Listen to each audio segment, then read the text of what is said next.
The story's hero is a young man named Harold, who had recently gotten a new home but one day returned to find that it was burnt to the ground.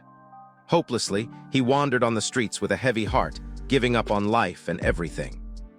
But after the depressive phase was over, he withdrew all his savings and decided to spend it making himself happy. While contemplating what to spend the money on, he encountered a slave auction event, and Super Mario from Temu at the entrance asked him if he was interested in bidding on one of the slaves. Harold stated that he had no money to acquire a slave, but the man told him they had affordable slaves at the auction. Convinced, Harold got in, and the show finally began. The first slave up for auction was a spicy elf who got all the men drooling right away. Her price was set sky high, and the men started clamoring for her until eventually one pompous guy bagged her. Thereafter, more elf girls were auctioned, and the last elf up for auction turned out to be a dark elf. Strangely, the bidders turned cold and refused to place bids for her, following a myth that dark elves brought nothing but bad luck.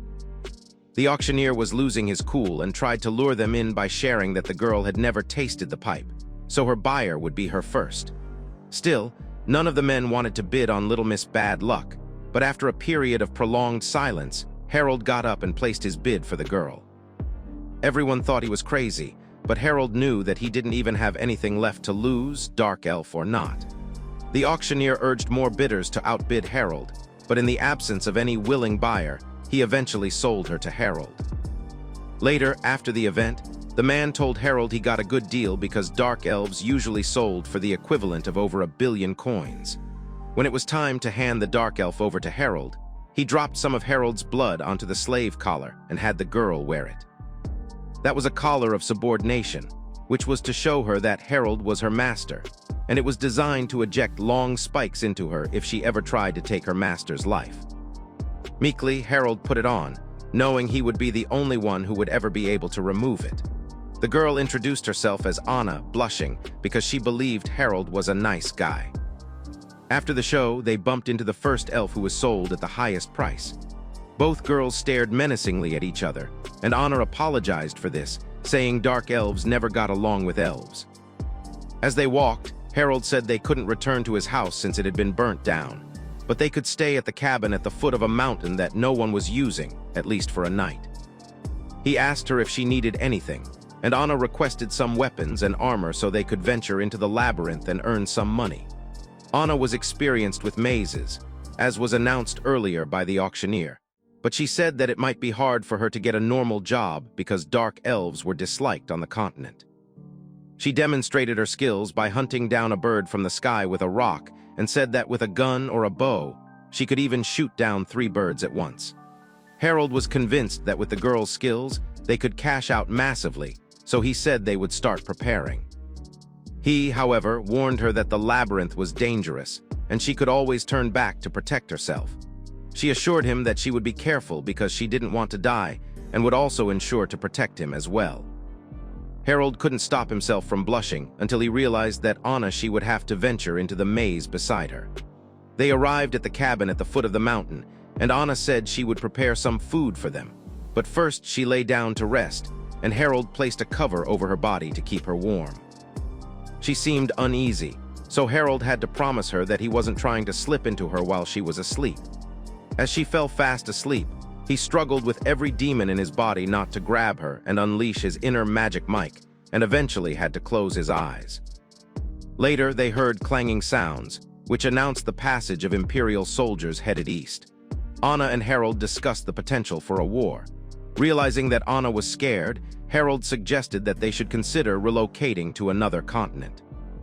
She asked him if he was sure about his decision, and he said that all he had to do was earn money for the trip, and then he asked her if there was anywhere she would like to go. She said she would like to head to the southwest corner of the southern continent. Harold had heard about the southern continent and knew that, with how expensive it was getting there, Anna would earn even more money in the labyrinths there, and he might as well join her. She asked him why he didn't question her decision to go there, but he kissed her, saying she wasn't just his slave but his mamacita, and he couldn't let go of her. It was a rather awkward moment, because it was Virgin Anna's first kiss ever. Anyway, Harold later returned to his former job that he had previously quit, hoping his boss wouldn't yell at him, and would let him work temporarily to earn the money to enter the labyrinth.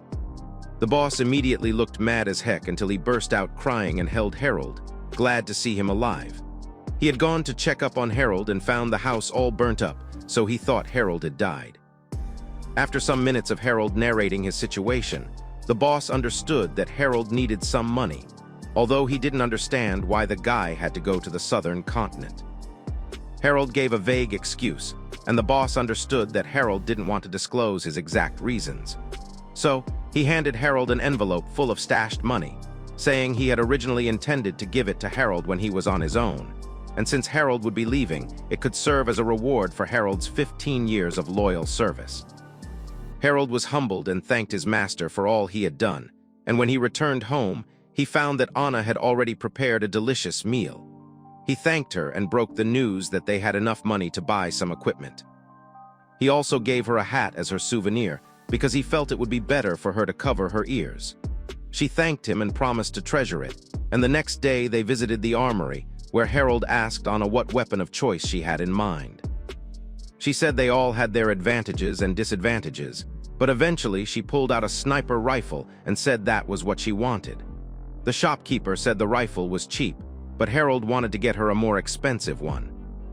However, Anna said deep down she wanted to have a single-shot rifle. If she had a special bow, such as the magic bow, it would be more powerful than a regular gun, but that would cost millions. Anna said the advantage of a gun was that even though it was expensive, it had a certain amount of firepower and penetration, and was cost-effective enough if one didn't shoot wastefully. The disadvantage was that it made a lot of noise and was much harder to aim than a bow. On and on, Anna rambled about weapons, but that only made it clear that she was all in for violence. So Harold said he would get her the gun and a sound-dampening device. She thanked him and promised to be useful, and then he got a few more items, such as armor for Anna and a spear for himself, after which they were all set to explore the labyrinth. She turned to him, saying he needed better equipment since he was her master, but he said he was fine with the barest minimum, and it was more efficient for him to equip Anna since she was more experienced, and then later equip himself when he could afford it. He, however, agreed with her in his mind because from the surface of his shot spear, it was obviously a poorly made one, but no matter how cheap it was probably a single-use weapon, and he may not even really be able to use it. Harold said he wasn't quite knowledgeable on the labyrinth, so Anna explained that labyrinths were open to exploration by hunters so that they could keep the monsters at bay and prevent the labyrinth from overflowing with them. Deep down, Harold wished his father had taught him more about the labyrinth, but the old geezer only kept reminding Harold how very untalented he was. His late father was a labyrinth hunter by profession, who had gained popularity and some pretty impressive skills. But 15 years ago, he ventured into a labyrinth somewhere and never came back. And obviously, not coming back from the labyrinth meant he was dead. Apparently, what Harold's father was aiming for was the final destination of the labyrinth below the deepest level. But Harold felt his father should have been satisfied with a safe and profitable level. The guy wondered what his dad was thinking, with a spear in his hand which wasn't good in tight spaces. But then he had to face his reality, since he had already lost his mother to an illness when he was small, meaning he would be all alone. It was for this reason that he warned Anna that, despite her talent, she should turn back and make it out alive if the labyrinth became too dangerous for her to handle. Because he wouldn't want to feel the way he felt after losing his dad. Anna noticed that he was lost in his thoughts and asked if anything was bothering him. But he simply said he was fine and complimented her for being very knowledgeable. The girl blushed like she was about to explode, and they finally arrived at the labyrinth. The entrance was crowded with explorers, but when it was time for Harold and Anna to pass through, the guard stopped them, saying they were trying to warn explorers. This was because recently, there was a report that some monsters of the lower floors were seen on the upper floors. The knights formed a platoon to search for them but couldn't find them, and since there were no witnesses, they called off the search. However, there was still a possibility that the high-level monsters were still lurking on the beginner floors. He consulted with Anna and asked her for her opinion. The girl said it was not possible for 2 or 3 of the monsters, and since there were many cases of false reports, it was pretty difficult to tell. But as long as there was a possibility, it would help them to be very careful. Just then, someone shouted, saying there was a monster in the depths and they would take care of it. Harold turned to find a party of 3 dumb blokes who were pushing everyone around. They even asked Harold if he was trying to end himself, because he should have turned around and returned home already. Next, they called him a blob of fat, asking him if he was stupid to think he was Edwin Smith, the legendary Labyrinth Conqueror. They also said they couldn't understand how Harold would admire a hero who died 15 years ago because times had changed and there were new heroes to obsess over. Edwin Smith was apparently Harold's father, but Harold felt it was a bit of a stretch that anyone would call his father a legendary Labyrinth Conqueror and a hero. Just then, the bully started hitting on Anna most disrespectfully, saying she was cute and had the most humongous melons he had ever seen. He was about to grab her when Harold instinctively and reflexively stopped him in his tracks. With the tip of his spear at the neck of his assailant, Harold warned the fool not to ever look at his woman with such eyes or risk dying on the spot. The guy and the members of his party were instantly shocked, but Harold wondered why they were even surprised, because they should have seen it coming. Anyway, the guy explained that they should just take it easy because he was playing. He was also terrified because Anna was already on guard with her rifle pointed at him. She looked upset, and Harold wondered whether he had pissed her off. But seeing the fool almost piss his pants in fear, Harold said there was no time to deal with such idiots and they should go. As he left, both guys talked about how impressive Harold's attack was despite him looking like a newbie. However, the guy who almost lost his head swore that he would never go anywhere near Harold because he would probably die on the spot. Soon, they found themselves in the labyrinth, which had glowing walls that Anna explained were called labyrinth luminance. Also, she blushed as she thanked him for what he had done for her earlier. She whispered inaudibly that she was surprised that Harold said she was his woman, but that made her happy because she had always wanted to be with him. Even though he couldn't hear her, he was glad that she was happy. Just then, Anna knelt and fired into the darkness, and Harold was surprised to see that she had actually hit a monster. She said it was only a small monster, and it was all thanks to her good eyes and ears that she could detect it so easily. Harold asked if they could venture deeper into the labyrinth. So Anna said that she had only ventured as far as the middle of the lower levels, and she couldn't venture that deep if she was on her own. Harold asked her why she couldn't venture on her own and wondered if she had had any friends before. And so, Anna began to narrate her story back on the Western continent. She shared that on the Western continent, there was a labyrinth exploration party consisting only of women, which she was a part of, but being a dark elf, she faced a lot of hate. Harold apologized for asking and said she didn't have to tell him if she didn't want to, but she said she was willing to share with him and found it a good opportunity. It turned out that the leader of the group fell in love with a certain guy and gave him a lot of their profit, but that wasn't enough for the guy. So one day, Anna was drugged with sleeping pills and sold off to a slave trader. She knew that being a dark virgin elf, she could fetch a high price. So Harold apologized and said the leader of her former hunting party was just a terrible girl. However, Anna said that on the bright side, if her group leader hadn't fallen for the awful guy, Anna would never have become a slave to such a good man like Harold. And if she had been bought by a terrible person, she would have resented her group leader a lot. Harold couldn't believe that Anna would say such nice things about him because it hadn't even been a day yet she had judged him to be a good master. And so he promised to do his best to be a good master to her and dived right into skinning the monster she defeated. Also, Anna said she now understood the feelings of her group leader because if she really fell in love with Harold at that moment, she was more than willing to do anything for him. Her group leader was willing to impress her own boyfriend as. In that instant, Anna gunned down another monster, and in the end, Harold said the creature's fur was really heavy and they should hurry home. However, Anna said there was a door up ahead and probably there was treasure behind that door, but Harold said they should call it a day. They could check that room out and then return home. Instantly, Anna created some beautiful butterflies with her magic, which had the purpose of sensing malice and halting right where there were traps. She told Harold not to be impressed because there were way more spells that she could use than she had just displayed, but none of them could be used directly in battle. Since there were a few traps ahead, it meant they still had some treasure left. But it was rare that no one had been through that door yet. Anna suspected that it was because there were lots of explorers in the upper levels, and perhaps the treasure had recently appeared. But Harold couldn't believe that treasures could randomly appear, and so Anna explained that it was rumored that the labyrinth had a mind of its own, and after the treasure had been taken from a labyrinth, it would take a certain number of days to collapse that place. Over time, it would place the treasure somewhere else, and then the traps would be set again. Afterwards, they finally made it through the door and found a legendary sword. However, the trap-sensing butterflies flocked around the sword, and Anna said that the dagger was probably cursed, but that was rare to see in the upper levels. Since Harold had little information about the labyrinth, he asked Anna to suggest what they should do next.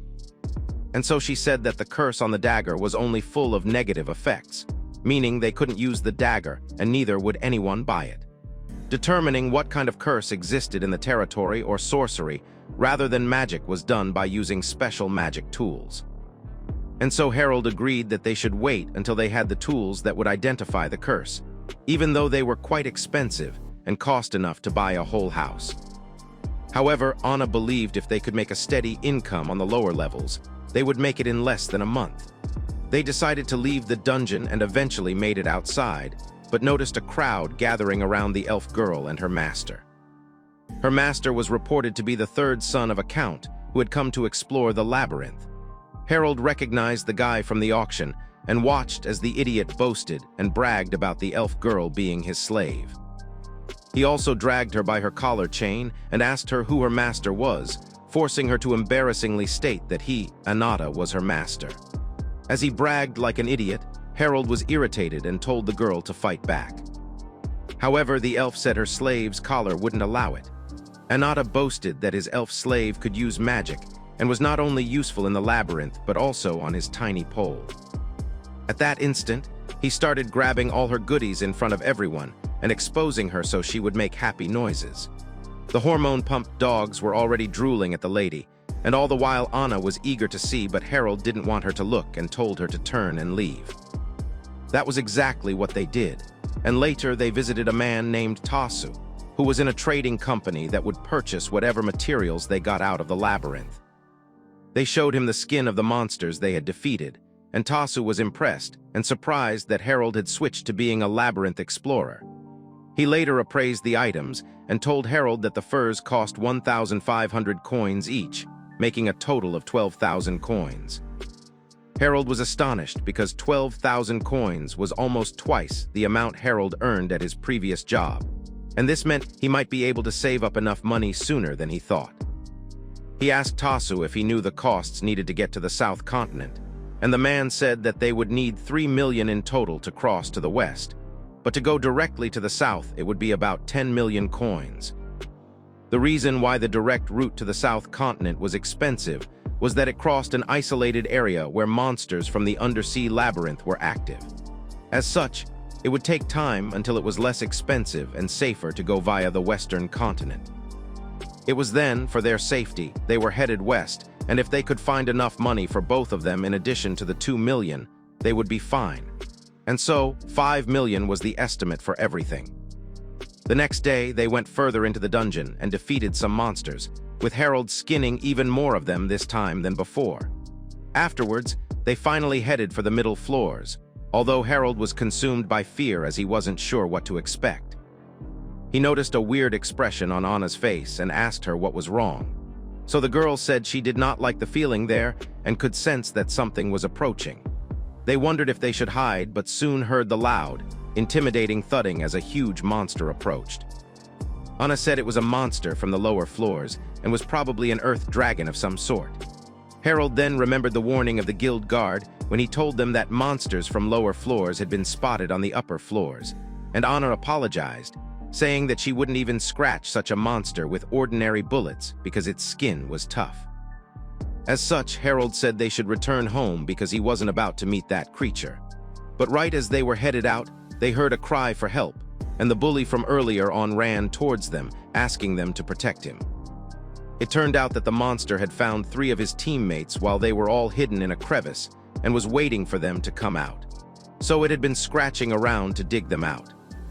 Harold took a moment to remember where he had seen the dude from and recognized him as his bully from before he began exploring the dungeon floors. It was already too late for Harold and Anna to call for help, and he wasn't quite sure that many people could beat the monster either. For all it was worth, Harold and Anna felt it was weird of that dude to ask them for help after all he had done to them, and so Harold simply told him sorry. But the guy burst into tears, saying some of his friends were parents, and if they died, their children would be rendered orphans. That very statement stopped Harold dead in his tracks, recalling that it was by this same process that he lost his father and was turned into an orphan. He clenched his fists with determination and asked the guy where his friends were, and then explained to Anna, who obviously was against the idea, that he was only doing this for the children of the men who were in trouble. Anna said she would use her secret weapon and begged Harold to take care of her after she collapsed. But before she could activate her secret weapon, Harold had already dashed deeper into the dungeon to the floor where the monster was terrorizing the adventurers. He noticed that the monster was clawing at something and realized that the 4 dudes would be hiding in that hole, and that was why the Earth Dragon was probably waiting. Since the Earth Dragon was the only monster, Harold felt it would be easy to drag it out. And he was quite careless, because he was busy waiting for those dudes and too busy to notice Harold. With that, he clenched his spear ever tightly, while tightening every nerve and muscle in his body in preparation for recoil, gathering energy from another dimension. And while his flesh was being torn by the force, his brain was about to explode. All he had to do was force that energy into the short spear, just like his father had taught him. In fact, Harold's dad had warned him that the power they had was the same as the power of a raging torrent that must not be allowed to manifest in their world. With that, Harold activated an attack named the Blazing Continent Piercing Spear. As he threw the spear, it landed right in the dragon's core, and when he was done throwing, Harold was bleeding from his eyes. Already, he had paid the price for using such an attack and passed out. When he woke up, he was on the soft surface and realized he was in Anna's arms. She was crying, saying she wondered what had happened until she followed him. When he regained consciousness, Harold felt slightly dizzy, but okay, and didn't think there would be serious aftereffects of what he had gone through. Anna said that she noticed him collapsing out of nowhere and bleeding, and so Harold assured her that he would be careful next time.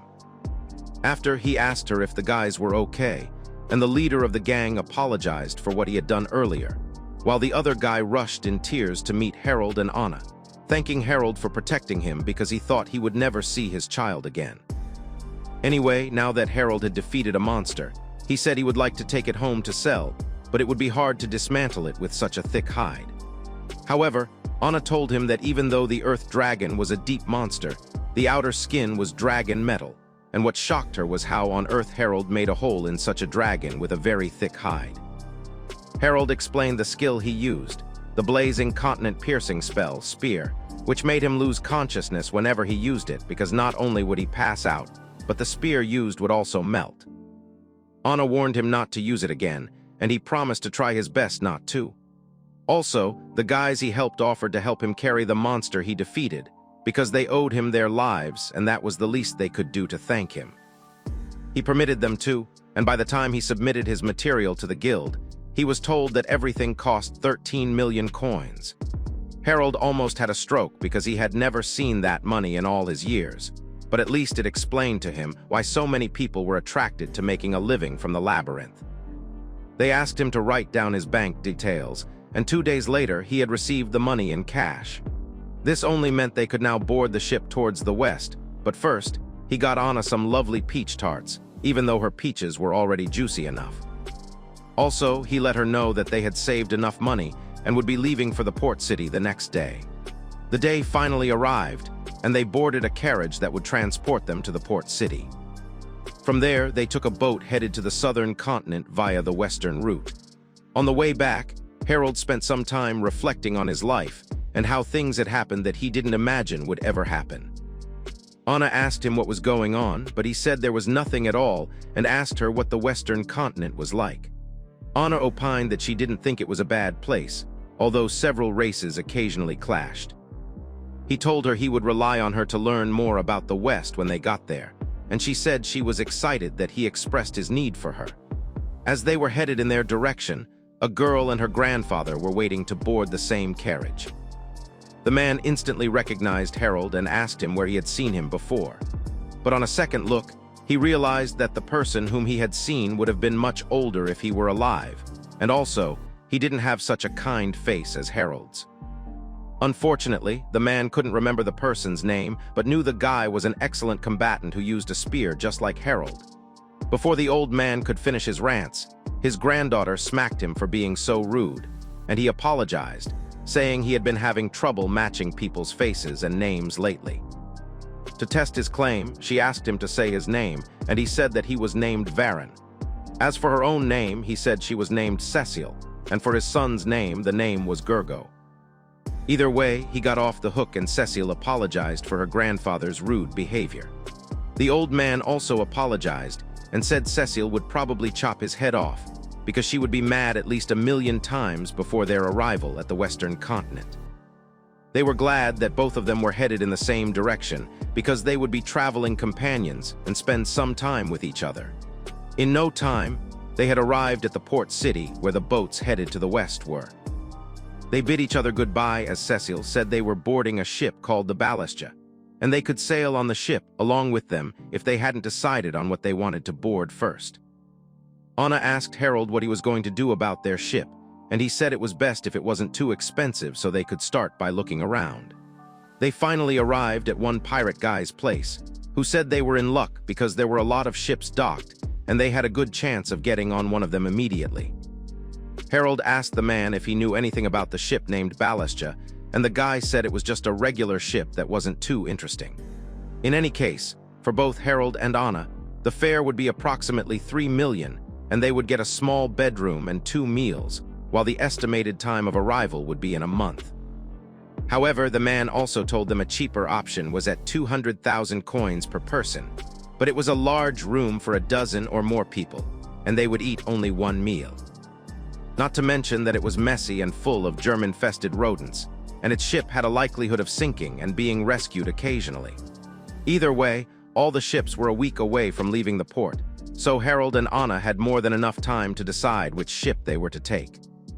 As they were still considering their options, a young man brushed past both of them and seized Harold's bag, which contained all his money, with over 10 million coins. However, the guy didn't go too far when a bullet was fired between his legs, and he fell on the ground while Harold grabbed him by the collar and asked for his bag. Harold saw a bullet hole in the ground, but Anna said she didn't mean to hit the guy with it anyway. She reprimanded the guy, saying it was Harold's money, and even if the guy was young, there were things he wasn't supposed to do. The guy stank like he stepped right out of your pits, and he was shaven and dressed, so Harold asked him if he was in need of money. Either way, Anna kept advising him not to take people's money, but the young guy told her to shut the heck up. Anna was getting crazy and about to lose her mind when a middle-aged woman who turned out to be the guy's mom showed up and asked him what the heck he had gotten himself into. She apologized from the depths of her heart, promising to give him a nice whooping, but Harold said there was no need for all that because he got his money back, and she should only focus on teaching and raising her son right. The woman said she had been trying to do this, but the guy was quite difficult. Also, the guy told his mom to shut up because if they had money, they could solve all their problems and he could help his dad and pay off their debt. In that instance, the dude, Matsudo, took off from their presence. Matsudo's poor mom had to run after him, and Harold and Anna took pity on her. Ultimately, their major problem was to find somewhere to spend the night, so they visited some lodges only to be disappointed that there was barely any room available. They had been to over a dozen and were almost losing hope until they encountered someone who said there was a room available, but it was a small room that had a double bed to accommodate 2 people. In fact, the room was so tiny that they wondered how the bed fit in the first place. But seeing 2 pillows placed side by side, Anna almost lost her mind thinking of all the things Harold would do to her. Harold nervously wondered what to do and said that perhaps in the bath, a good idea might pop up. Harold decided to take a bath, but Anna said that she didn't think he was dirty, aside from being her own dirty guy. But she then said that she also wanted to take a bath since the room seemed to be small. Harold spent some time sniffing her hair and wondering why she cared so much, but this made Anna so self-conscious that she dashed to take a bath. Thereafter, Harold did the same and was refreshed. He overheard some young lads discussing the northeastern continent that Harold had just left. One of them said the continent was a beautiful place based on his visits over a decade ago, although he had heard that the Empire was on its move, and there was going to be a war where they would be blocking roads. Harold then got his confirmation that he wasn't crazy when he assumed there would be war after seeing the soldiers, as many others had noticed the same thing. In any case, it didn't matter to him since he was leaving the continent. He decided to use the bed because he couldn't sleep on the floor after relaxing and realizing how exhausted he was. Besides, it was just a bed for both of them to sleep in, and there was nothing wrong with that. But the moment Anna returned from the bathroom, she leaned close to him, and he almost exploded right there. He pretended to be asleep to reassure her that he wasn't about to attack her, but before he could know anything, he found himself grabbing her hands and making her hormones take a trip around the sun. He noticed that Anna didn't want to put up a fight but assumed that even if she wanted to, she was a slave and couldn't in the first place. But he also wanted to know what she thought of him. But following his history as a clueless 30-year-old who had never even touched a girl's hand until he met Anna, he wasn't sure he wanted to know her thoughts about him and said it would be better for him not to know. At the same time, Anna started talking, saying she knew that day would finally come and that she had never been on one of those before. So she was hoping he would be gentle and make it memorable, considering it was her first time and that she was a woman.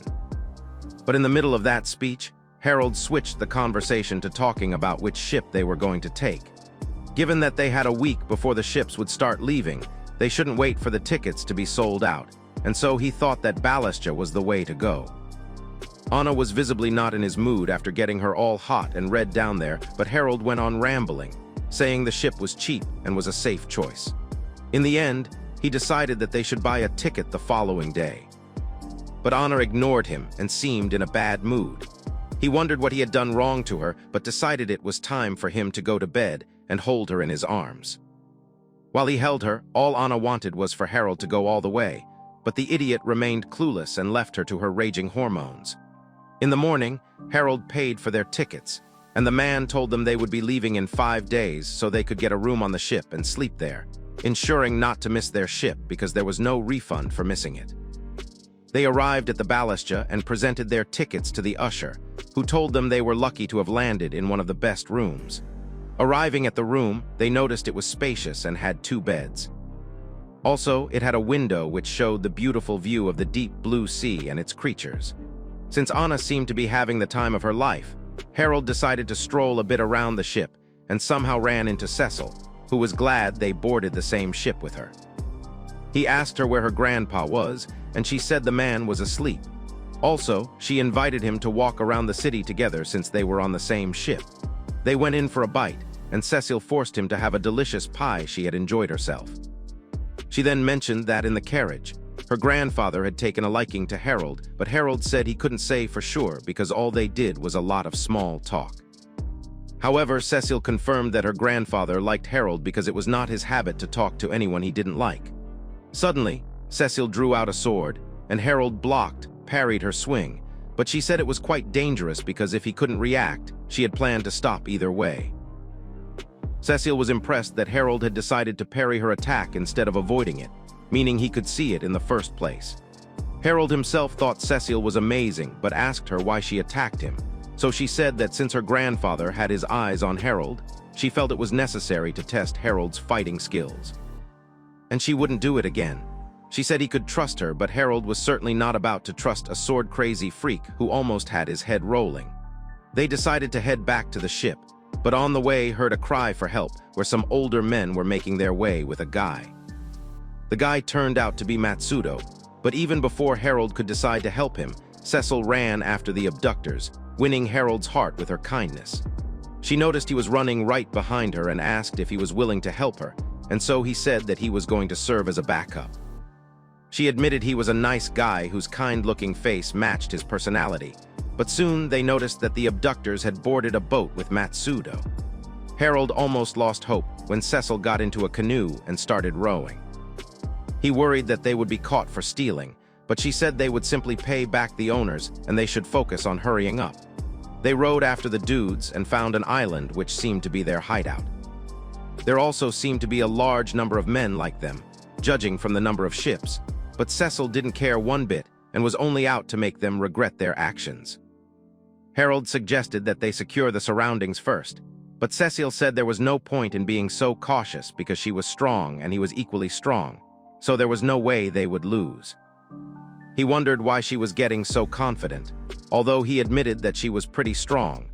From a distance, he saw a boat and wondered if it was just some fishermen but returned to face the task at hand. They just had to find the precise location on the island where the hoodlums were hiding.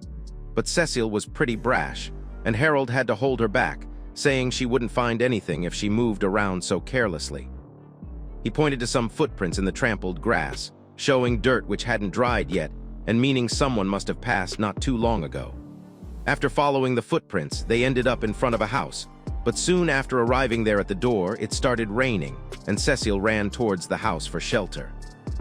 However, Harold had to drag her back, saying they would be discovered if they got in through the entrance, and they should be wary that the abductors might have some friends in there. While Cecil remained stubborn, Harold had to hold her down and make her calm down, so they eventually got into the house through an open window. He made them hide in different barrels, but Cecil was pissed, saying it would be better for them to deal with anyone who got in their way, because she didn't believe there was anyone stronger than they were. Harold had to let her know that wasn't a certain and proven fact, and they had to consider the possibility of running into much stronger dudes, since their purpose was to rescue the guy. She eventually agreed to calm down, but just then the hoodlums walked in, saying someone was in there. The thugs started speaking about Matsudo, who had tried stealing their goods and said that they would make him pay the price by handing him over to their boss, who was obsessed with guys. One of the hoodlums noticed a spear stuck in a barrel and was about to touch it and put it away, but his wingman told him not to because even though they didn't know its owner, they shouldn't touch people's stuff without permission. They decided to leave, and Harold got an earful from Cecil for leaving his spear so out in the open. They eventually crept out of their hiding place and tried looking for Matsudo, but Cecil pointed to an egg and touched it, but noticed it started moving. In no time, the egg hatched, and a snake-like beast jumped right into Cecil's shirt. This attracted the attention of the thugs, but the moment they got in, they found everything intact, including the egg. However, they noticed that the egg was broken and had hatched, and said it was the work of whatever was inside the egg, so they had to start searching for it. Harold had to hold Cecil's mouth shut so they wouldn't be discovered, but she let him know that there was a snake inside her that wasn't his snake. Because it was wriggling and causing her discomfort, Harold seized the opportunity to squeeze through her fresh fruits and remove the snake. With his hands in her shirt, Harold was messing with Cecil's hormones, but he said he had no other choice. He eventually grabbed the snake and threw it out, granting her relief as he apologized for making a fuss. Meanwhile, the guys were still looking for whatever hatched from the egg and decided to give up because their boss had probably forgotten about it. They planned to find it the moment they started selling off certain goods. When they left them, Cecil asked Harold how long he was planning to keep holding her in that manner. She told him he didn't have to apologize and that she wasn't mad about him putting his hands where he put them. He turned his attention to the creature he removed from her shirt that didn't look like any ordinary snake and seemed to even understand what Harold was saying. The snake had already taken a liking to Harold and agreed to stay with them, even though Cecil was vividly against the idea. Much later, Harold and Cecil explored the mansion and finally arrived at a certain door, which was the only place they hadn't explored and was in the top floor. They heard inappropriate noises as a woman was tormenting a guy whose voice was an exact match to Matsudo's. Right now, Harold knew the plan to silently rescue Matsudo was out of the equation and that they would have to break through by force. He said they should split roles and Cecil should grab Matsudo the moment they got in because after making a big scene, there was a chance that the woman's lackeys would come running and Harold knew that he wouldn't be able to focus on fighting if Matsudo was still in there. So in the midst of the chaos, when they launched their attack, Cecil would just grab Matsudo and run.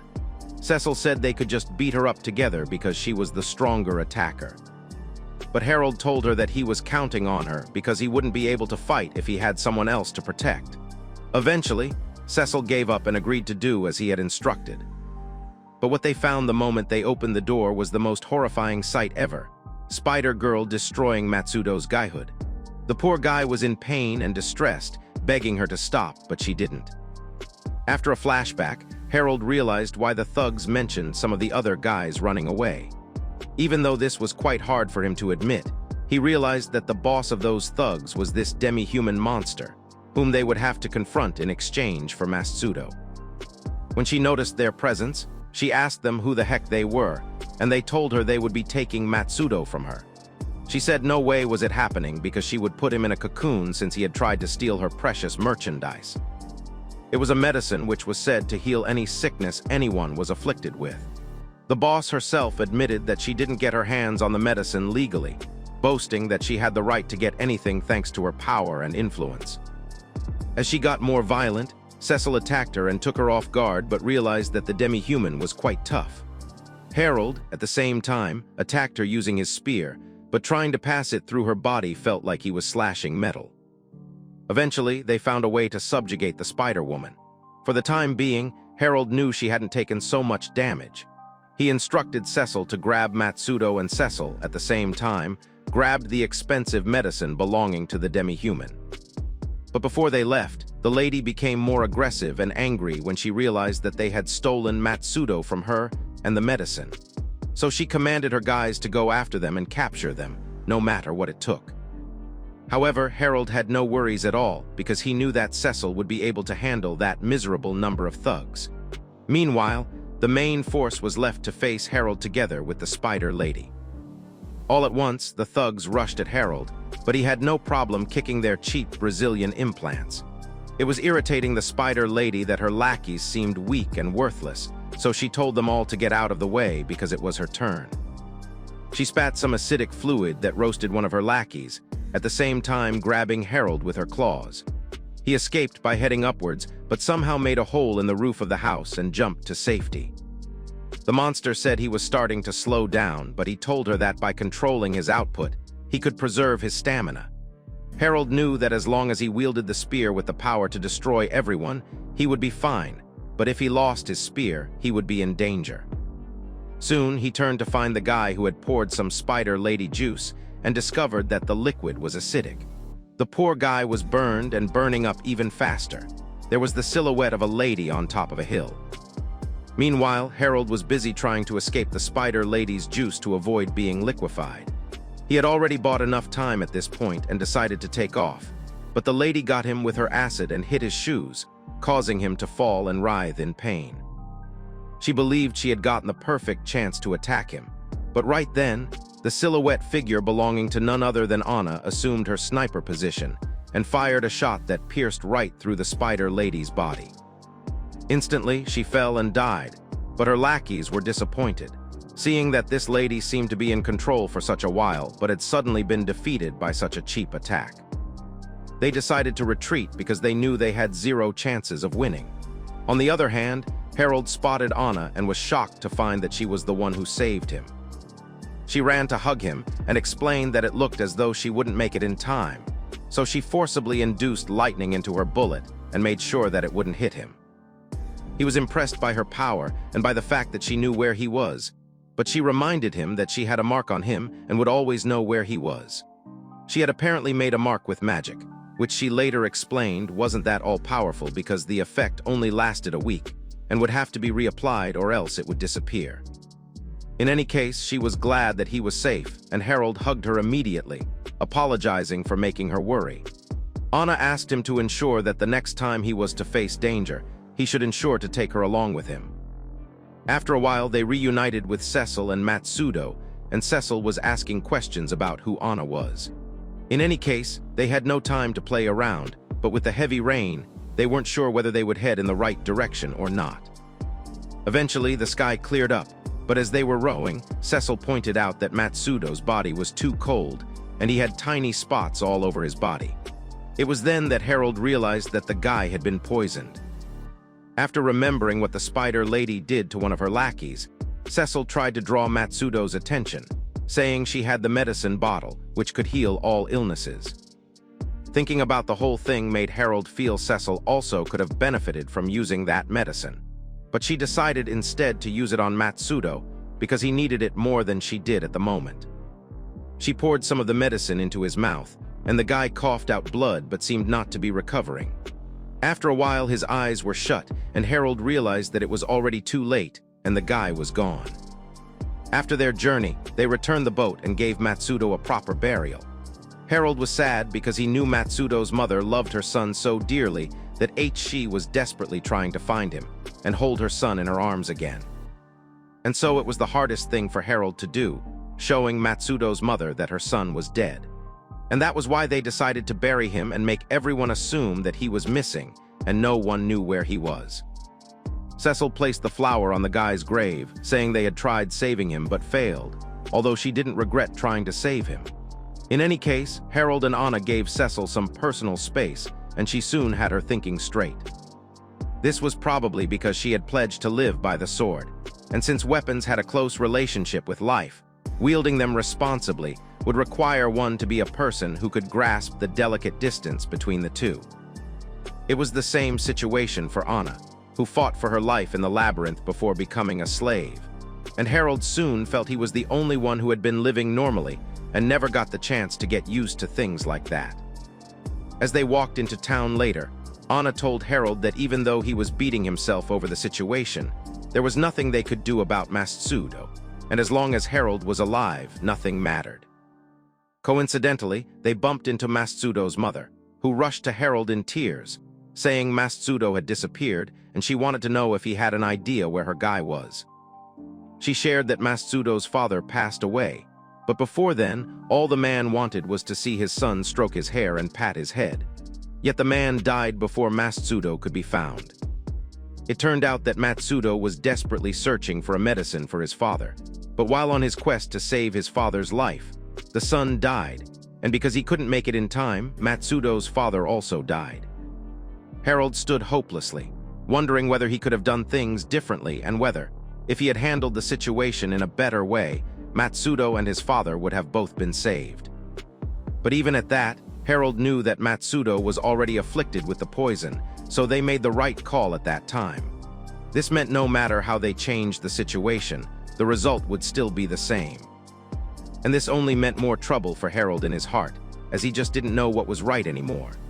Later, Matsudo's mother apologized for troubling them and said she was going to search for her son until she found him because the guy was all she had left. There was this look on Harold's face that showed the light in his eyes had been dimmed out.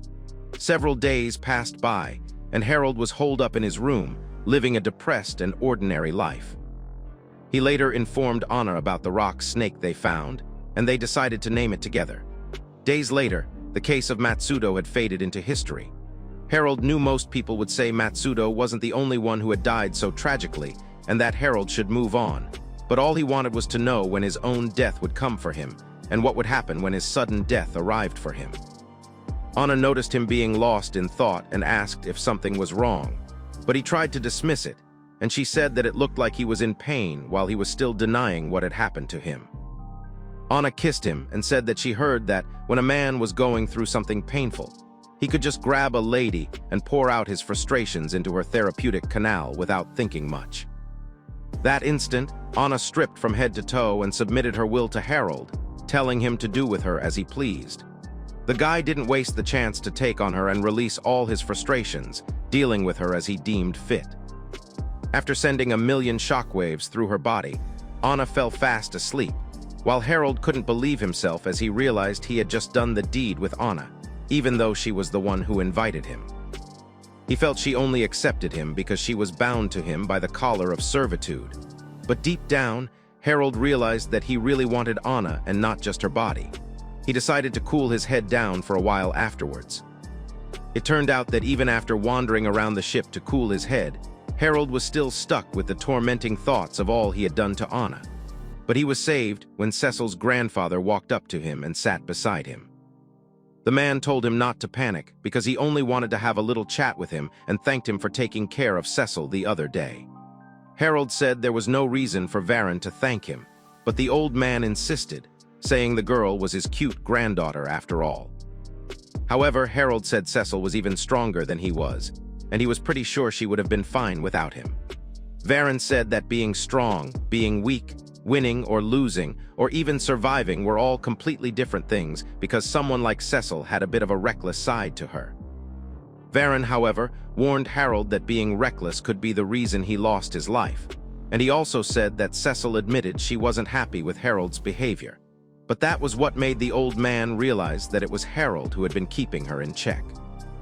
He asked Harold as a guess whether Cecil had tried to get a surprise attack on him, and he just shook his head, knowing his daughter had been up to no good. In any case, the old man asked Harold for his attention and pointed out that Harold looked troubled when he initially met him, and Harold admitted that he was in a situation where he needed to cool his head. Somehow, this ended in both of them sparring against each other with a wooden sword and spear, putting on a show for most of the passengers aboard the ship. This was because Varen believed that if Harold wanted to cool his head, sparring would be the best way to do it because it would divert his blood flow. He also told Harold not to worry about him and to come at him with everything he had. Harold internally worried that Varen was just an old man, but he wasn't prepared for the massive aura emanating from Varen's body the moment he held out his sword. Instantly, Harold realized that this intimidating aura could only come from someone with an incredible mastery of his skill. Just then, Varen admitted that he hadn't revealed his real title to Harold just yet. Thereafter, Varen introduced himself as the former sword sage Varen Myers. Now, Harold was so extremely inexperienced in martial arts that he didn't know what the title meant. But Cecil's strength was a good indicator that she learned from her grandfather, who was a sword sage. Varen stepped forward and asked Harold if he was ready, but he noticed an expression on Harold's uneasy face and calmed him down by saying he should think of their play fight as Varen giving Harold a shoulder to lean on. Harold admitted that he was afraid that if he attacked immediately, he would get countered. Varen said that it was certainly a possibility, and if by chance Harold ever tried running away, he wouldn't let him. However, Harold was frustrated because there was an obvious difference in their abilities, and at that moment he wanted to give up right there and then and surrender. But Varen said that if Harold won't come to him, he will go to Harold. Instantly, the man vanished at lightning speed, shocking everyone, and then launched an attack at Harold. The guy narrowly escaped by parrying the attack with his spear, but it was obvious that Harold couldn't see where Varen was attacking from. But then it meant the old man internally realized that Harold had acted purely based on instinct. On the other hand, Harold wondered whether Varen was taking it easy on him, given the man's level of composure. He sparred with this man over and over again, watching him disappear and appear at lightning speed, but soon wondered how long he could keep things up. Eventually, Harold lasted only a few minutes and Varen appeared to help him up, asking whether he had gotten a cooler head. It became clear to Harold that he had actually cooled down and then made a decision to apologize to Anna because he felt that was for the best.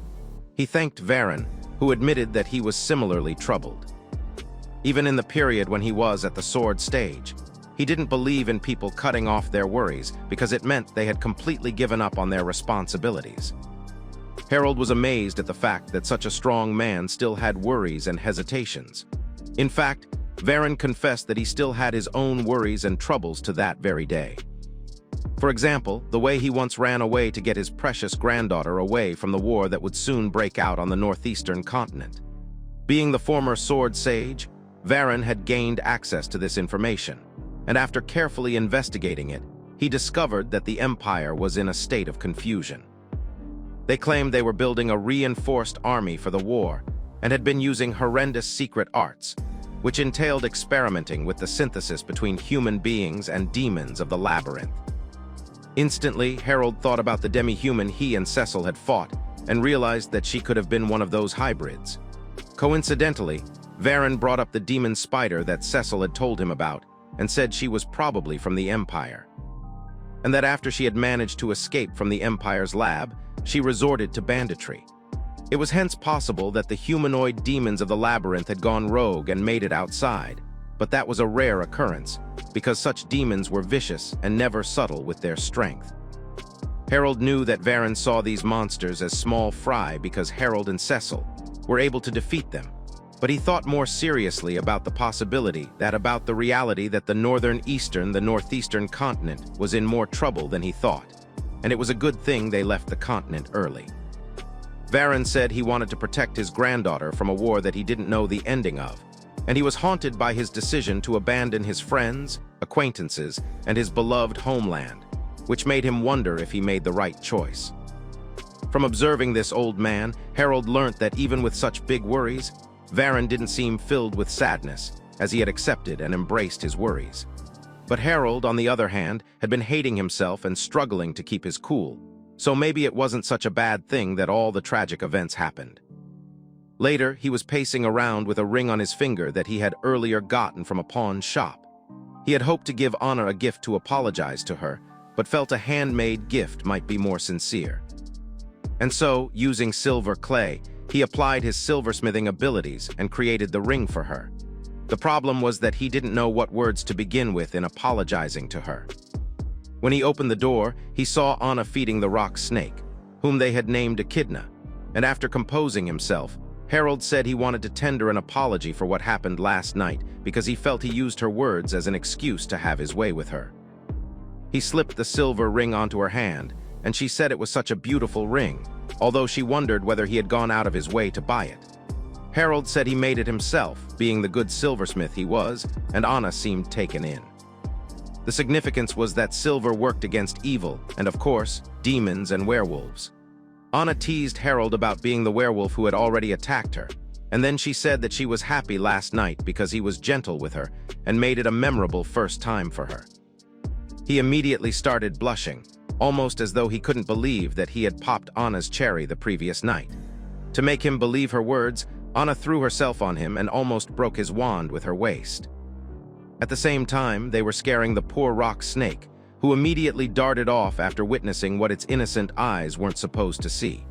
Much later, the ship was approaching an island. Anna and Harold went sightseeing, hoping to encounter something interesting. They walked through the island and noticed that most port towns were similar, unlike military ports. According to Anna, military ports had a different atmosphere, as they were a bit more solemn, and there were always soldiers and sailors walking down the streets. Harold found it a bit scary, but Anna said that made the city safer, although there were specific problems. One such problem was the existence of colored streets, which consisted of baddies, because there was an overrepresentation of men, and some of them would get too involved with the street girls and end up destroying their families. Also, the clinics would get overcrowded with men who had signed a pact with chlamydia. Anna feared that such illnesses would cause Harold pain, so if he ever had the chance to stop by a military port, he should take care of himself, being a man. Anyway, he told her there was no reason to worry about that because he was satisfied with just her. After walking around some more, they sat on a bench, and Anna confessed that she really adored Harold because she had been able to get physically close to her since she was allowed to choose for herself. If he had forced himself on her the day he bought her, Anna felt she would most likely have resisted, and the needle in her collar would have taken her life. Harold asked her when she had started thinking of him with such lewd intentions, and she said it all started the day he kissed her out of the blue and showed her so much affection in a continent where there was a lot of hate towards dark elves. She was also attracted to the way Harold passionately desired her as a woman, and hearing this made Harold realize that they probably didn't need the color anymore. He reached out to her neck to take it off and said he didn't even know how, and she stopped him from doing that, saying that the collar was her proof that she belonged to him and she had no desire to remove it. Harold was speechless, hearing Anna's confession because he had never thought she would say something so lovely. They later encountered a beautiful luxury cruise ship, which he had seen in one of the port towns. Obviously, these people were from the northeastern continent as well.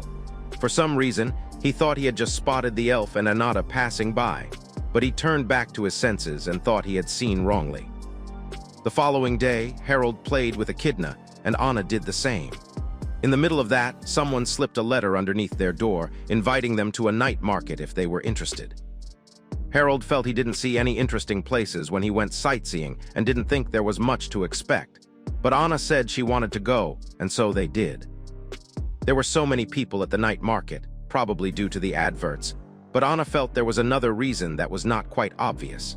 In the night market, they noticed there were so many gambling dens, and in one of them they saw Cecil gambling with some men and eating the old men's money. Cecil overheard her voice and wished Cecil's old man wouldn't find out about his granddaughter's silly expeditions, because even though the old man seemed so aloof, he could also seem serious. Talking about Varen, Harold realized that he owed the man a lot for all the advice he gave him. So Harold said they should just pretend they didn't just hear Cecil's voice for Varen's peace of mind. They returned to walking around the night market, but somewhere along the line, Anata was oppressing his elf and dragging her by her collar, forcing her to move as he desired. In the morning, Harold and Anna played with Echidna, whose body was getting bigger by the minute. He wondered, though, whether the animal was a snake in the first place, because he did find Echidna's egg in the half-human, half-demon's place. They were distracted by Cecil's voice, who was protesting against her grandfather, as he had picked her up from the gambling place. The girl insisted that it was a sure thing because she had won all her bets and could see the roll of the dice and everything, including the cards, and had no chance of losing a single match. Varen spanked his granddaughter, asking her if that was an honorable way to use the eyes she had trained for swordsmanship, but she begged him to stop because he was hurting her and asked Harold to help her. Harold, on the other hand, turned a blind eye and watched Cecil get disciplined, but Anna felt sorry for the girl. Harold, however, said Cecil should have prepared for that at least to some degree, but Anna said Cecil wouldn't be crying for help if she were ready for such discipline. Also, Anna seemed a bit pissed that Cecil called for Harold by his name. He asked her what she said, but she refused to repeat herself and started pouting. Later that day, the locals discussed a fire that had broken out early in the morning, where someone's house had burnt down and the next house was half destroyed. Harold felt bad for whoever lost their house because he knew exactly how this felt, as it was frightening and quite scary. Even though they would be leaving the island the next day, Harold never imagined he would be so troubled by a problem that had happened on an island he had barely spent a few days in. Anna asked if they could head for the western continent after leaving the island, and Harold said it might be possible. He bumped into Cecile, who called him a cold-blooded buffoon. She continually insulted him, calling him a traitor and whatnot, but he ignored her, knowing she was heading into town to gamble again. Anna asked him what they were to do, but Harold said they shouldn't get involved in Cecil's business. But this pissed Anna off because she felt he was being too kind since it was Cecil, especially because the girl was small, thin, and cute, and the kind of person men would want to protect. Harold was lost, wondering what had suddenly gotten into Anna, but she told him not to mind her at all. When they were back in their room, Harold suggested that they take a look at the view from the deck because he felt it would be nice to see the view with her. They got there, and Anna seemed so taken in by the beautiful night view of the city, so much so that she broke out in a beautiful smile. That was exactly Harold's aim, to make her happy. While they were still waiting, Varen joined them on the deck, saying he was waiting for his idiotic granddaughter. The man seemed visibly upset and annoyed by Cecil's absence, almost as if he knew that she had gone out gambling again. Knowing this, Harold asked him what his plans were for Cecil once they headed back, and the old man said he would hang her by tying her up and letting her reflect on her life choices while she was suspended. Harold thought this measure was a bit too much, but Varen said he was trying to take Cecil's side, and if he really insisted that he wasn't, then he shouldn't probe any further. On the other hand, Anna was staring at Harold like she was going to crush him alive. Varen was exhausted with his granddaughter because she never listened, and Harold explained that it was because children would never know the heart of their parents or how they might feel. Varen was usually quite lenient with his grandkids because they were all cute, but he didn't have the luxury to be absent at all this time around. First, Cecil had gone on to use her swordsmanship-trained eyes to gamble, and Varen felt betrayed because he didn't train the girl to use her eyes for such devious purposes. In any case, he looked at Echidna and asked what the creature was, and so Harold and Anna said that it was their pet. He was surprised and asked them how on earth they chose to have a demon as their pet. But this shocked Harold because he never knew that Echidna was a demon, as the beast seemed quite interesting. He asked the old man how he could tell that it was a demon, and Varen said that a while back, he had ventured into one of the labyrinths, and Anna was also aware that Echidna was a demon. Harold, with a betrayed look, asked her if this was true, and she said she had been wondering if Harold himself was aware of the demon when he decided to take Echidna along with them. Harold felt embarrassed, but Varen told him that it wasn't rare to see people who could tame demons.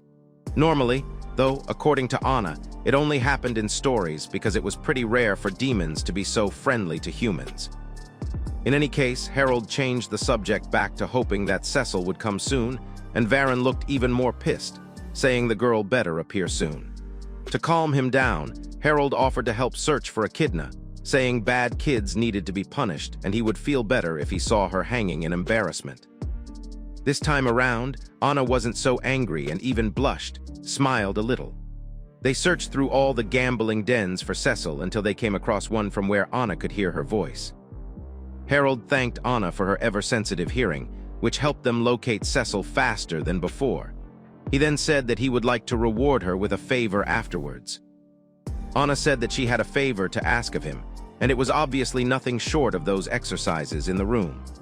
Anyway, much later, they walked into the building from where Anna had heard Cecil's voice, but were shocked to find that it was set ablaze and people were running for their lives.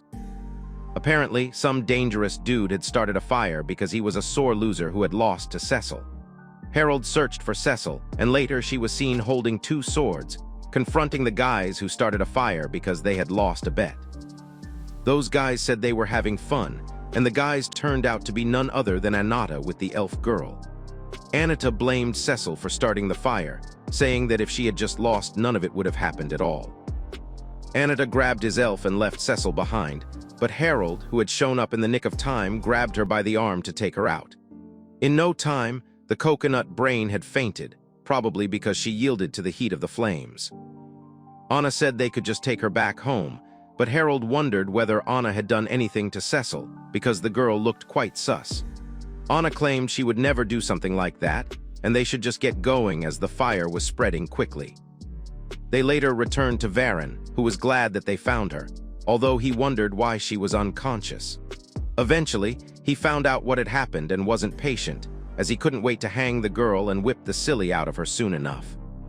When they were back in their room, Anna started giving Harold hints about what she wanted, saying she was going to take a shower because she got dirty. He then offered to go in there with her, and then they did the dirty. This time around, Anna decided to get on her knees and speak to Harold's microphone in a language only it could understand. Following that, she devoured that meatball and they both fell fast asleep. Much later, Harold woke up in the middle of the night and noticed Echidna hanging around, trying to drag his attention to something. Harold grabbed his sword, thinking Echidna wanted to see the night views, and so he followed the rock snake. They even left the ship, and Echidna dragged Harold even further into town, down to a point where he noticed that somewhere a building had been set ablaze again. He wondered what on earth was going on, but was glad that there was no nearby building to which the fire could spread. His first and primary question was why there was a fire there to begin with, because it was unnatural for a fire to randomly start in an uninhabited shack. And so he felt that someone must have intentionally set the fire and began wondering if it was the same arsonist who set the gambling den on fire. Soon he turned to find Anata and the elf, and Anata started calling him rude, asking him who on earth he thought he was. He referred to Harold as trash and introduced himself as the 3rd son of a certain count of the Empire.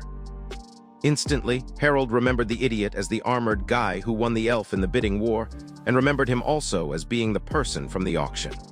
He then asked how such a great guy like him ended up on an island like that, and then Anata said that he couldn't stay in one place for too long. It seemed he had heard a certain voice ever since he was little, and it never seemed to go away, and so he continued to follow it, thinking of it like a revelation, but still this rendered him unable to stay in one place for long. This supposed voice apparently instructed Anata to burn it all, and whatever he didn't like, he could burn to the ground just for the fun of it. The guy laughed like a maniac, saying it was such a delight to see everything burn to the ground. But he wasn't quite lucky, because the public wouldn't condone such behavior, and he had been holding back all the way to this island ever since he set a fire back in the kingdom of Lamest. It was then that Harold realized that both the shack and the gambling den from the night before had been burned down by these arsonists. And so Harold asked the idiot whether the fire he set back in the kingdom of Lamest was a newly built house. And so the guy admitted that it was indeed because the house looked so perfect, like it was yearning to be burnt by him. At this moment, Harold realized that this son of a gun was the one who had burnt his house down. Now facing the unfortunate moron who burnt his new house down and took everything away from him, what do you think Harold is going to do? Fight on the spot or be a Saint Luca and forgive it all? If you're eager to know what he does next, comment Big Batty Anna for a part 2 of the series. If you enjoyed the video, give it a thumbs up and subscribe to the channel for similar content. As always, thanks for watching.